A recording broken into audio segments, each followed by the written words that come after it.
Blessed morning sa lahat, no? Hinihingi ko po ang iyong mga tainga para mag-start na tayo sa ating BS.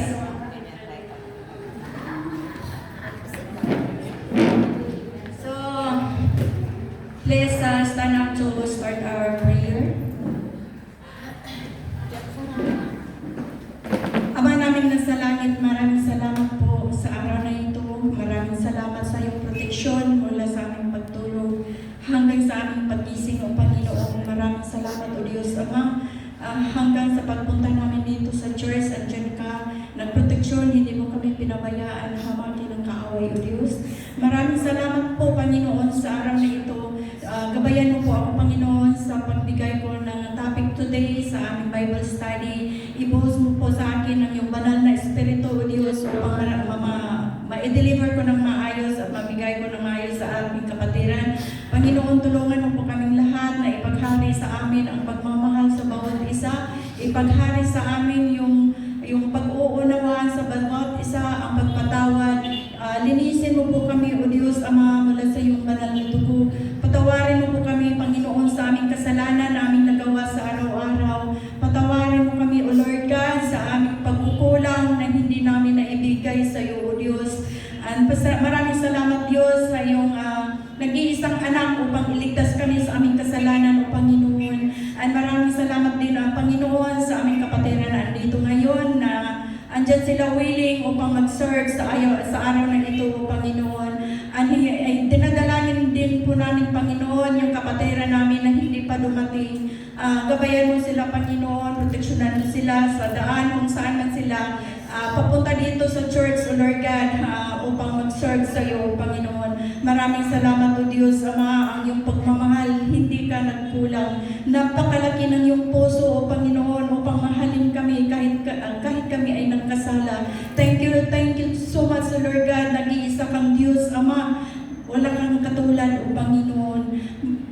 Ikaw lang po ang sinasamba namin, Panginoon, at ikaw lang ang aming pinupuri sa aming buhay, O Lord God. Thank you so much, O Panginoon. Thank you so much for everything. Thank you sa lahat ng mga blessing na iyong binigay sa bawat isa sa amin, O Lord God. Thank you so much, O Panginoon. Ang lahat na pagpupuri at pagmamahal ay aming ibabalik sa iyo, O Diyos. Thank you, and we pray in Jesus' name. Amen. Amen.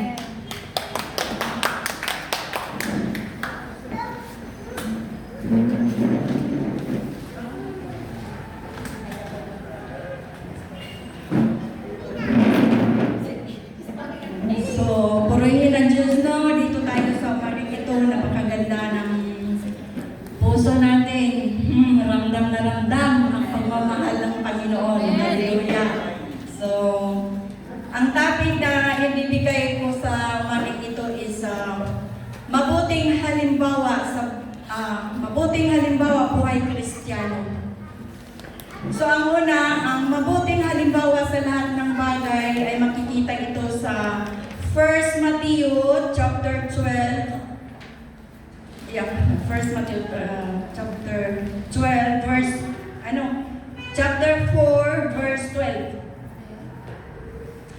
Huwag mong hayaang hamakin ka ni naman dahil sa iyong kabataan, sa halip sikapin mong maging halimbawa sa mga pananampalataya sa iyong pagsasalita, pag-uugali, pag-ibig, pananampalataya at malinis na pamumuhay. Amen.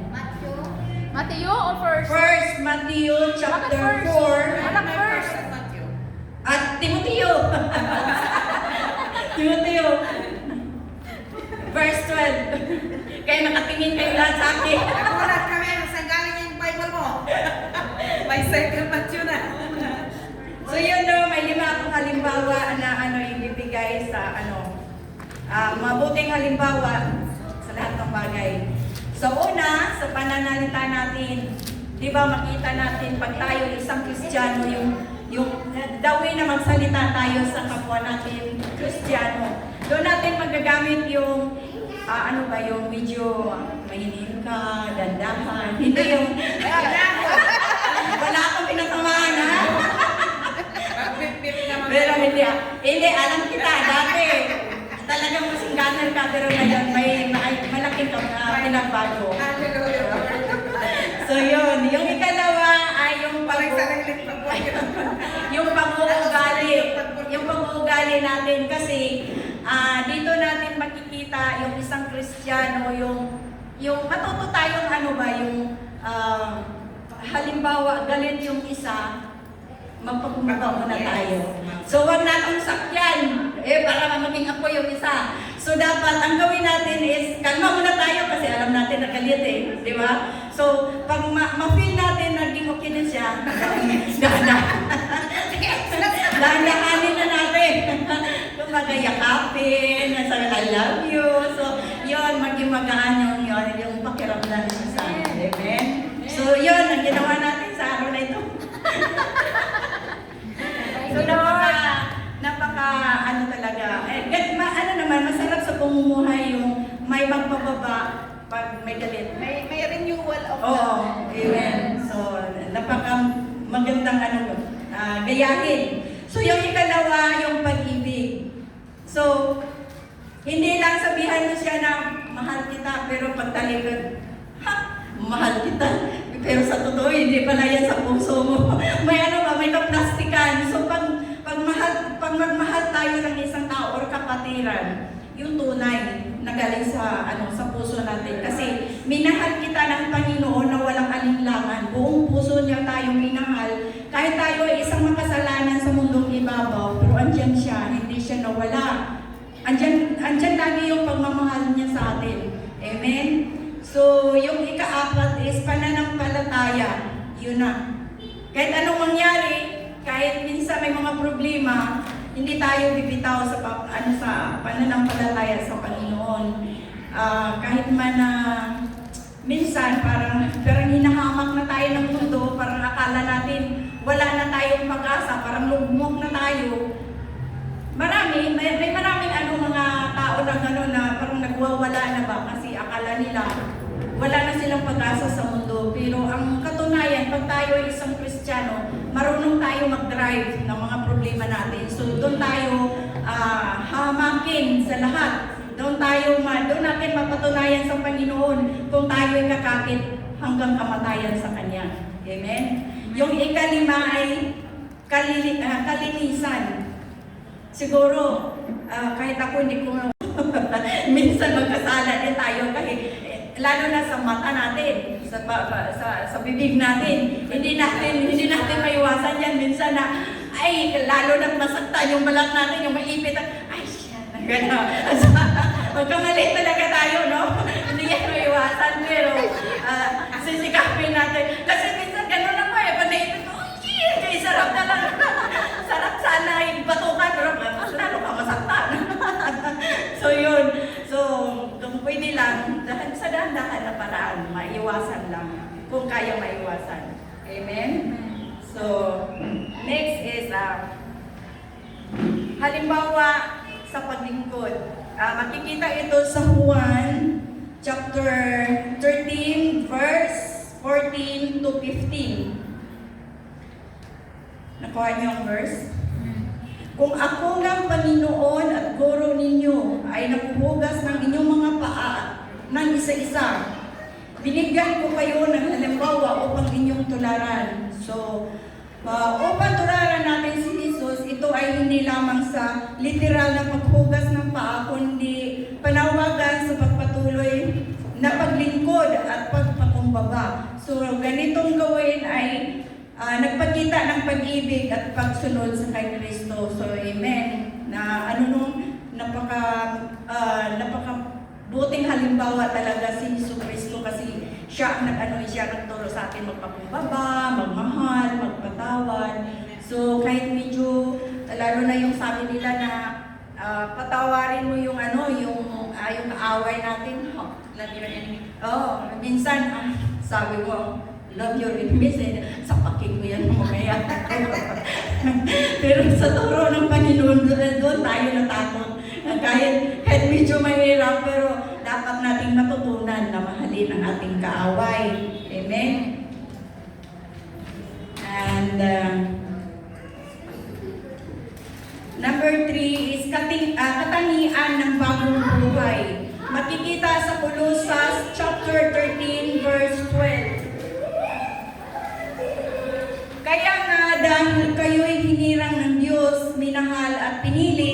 para sa Kanya. Dapat tayong maging mahabagin, mabait, mapagkumbaba, mahinahon at magtiis. Ayun, napakaganda. Yan, gamitin natin ang Holy Spirit na binigay ng Panginoon. Ang punto ni ito ay gawa ng pagpili ng parang ito, no? Isang halimbawa yung ano ba? Yung pagpili natin ng damit natin pag gusto tayo magbihis, di ba? Di ba? Sino bang papayag mag-aamoy tayo ng buong taon?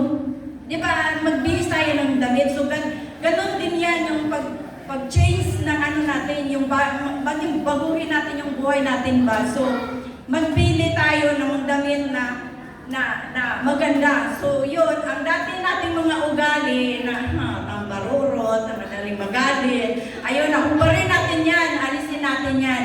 So, ang isuot natin yung maganda na, mabango ka na. So, yun yung ugali na kaaya-aya para sa Panginoon. So, ang una ay ang pag-unawa at pagdamay sa kapwa. Amen? So, yun, makikita natin yung pagmamahal natin sa kapwa. Pag halimbawa may problema yung isa, oo, damayan mo siya, advice, ganun, para lang magaan ang pakiramdam niya.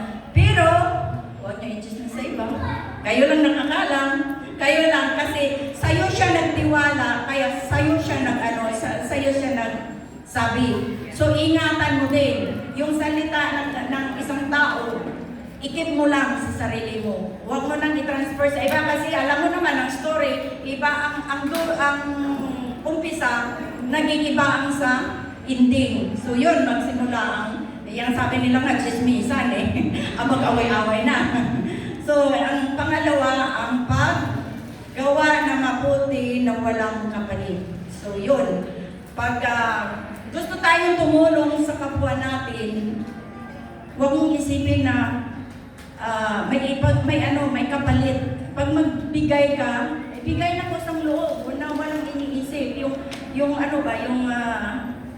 heartily given, no? So yun, ang ikatatlo ay hindi pag-iisip na mas mataas ang sarili. Yun. Kung ano ang halimbawa, kung may mataas ka na narating, huwag kang maging sino ka na parang, ay, alam ko na yan, huwag ko nang dapat studihan pa yan kasi kabisado ko na yan. So, huwag kang maging matapang kasi ang Panginoon, isang titik lang yan ang Panginoon, kukunin sa'yo yung talent mo. So, kung ano man ang nalaman mo, kung may taong dapat tulungan o turuan sa, yung mahinahon na paraan, huwag mo sabihin na, ay, ang bubo mo, ang tagal mong matuto, ang tigas ng ulo mo.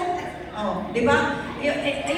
Sa dandahan ng paraan kasi hindi tayo parihan ng utak yung iba madali makakatch up, yung iba matagal. Kahit ako matagal ako makakuha, pero sa sayo, dali lang. Kaya iba talent tayo.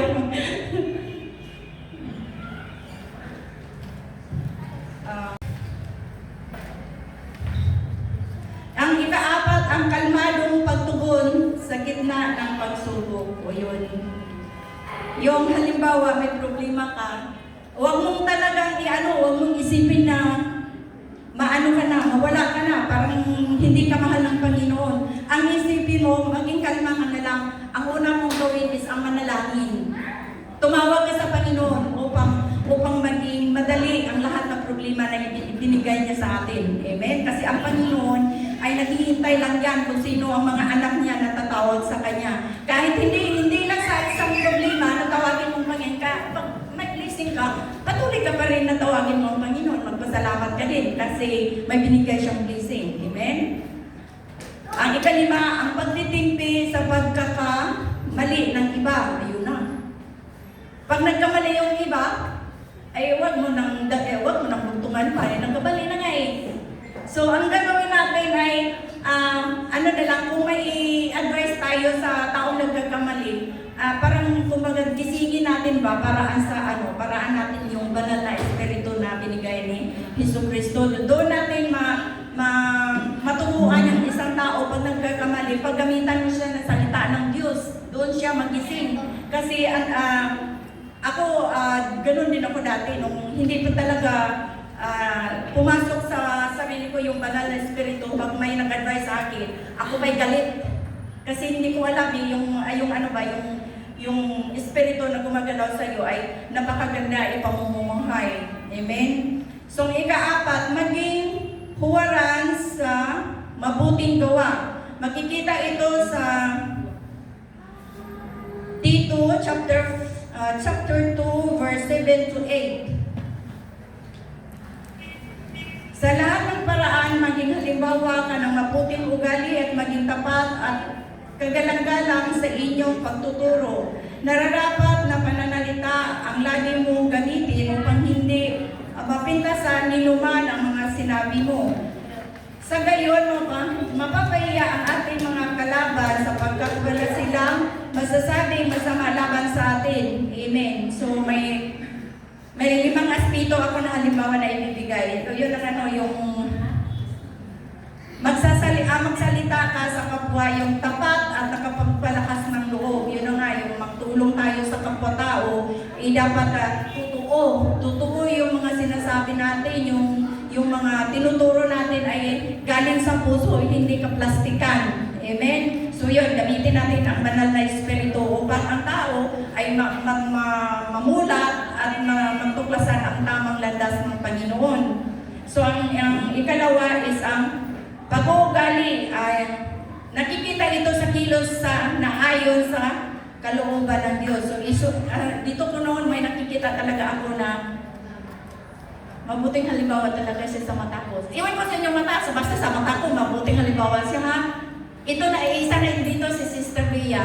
Talaga na ano ako sa kilos niya, sa galaw niya, yung labuyan niya makiusap siya sa tao. Kasi minsan, Sis Bea, ano man siya niya? Okay lang sis, hayaan na lang natin yan sis, usapin na lang natin ng mga hindi na. Di ba? Napakaganda no? Kasi yung iba, pag may maghingi ka ng tulong, bakit ganun? Ano kasi? Dinagdagan pa.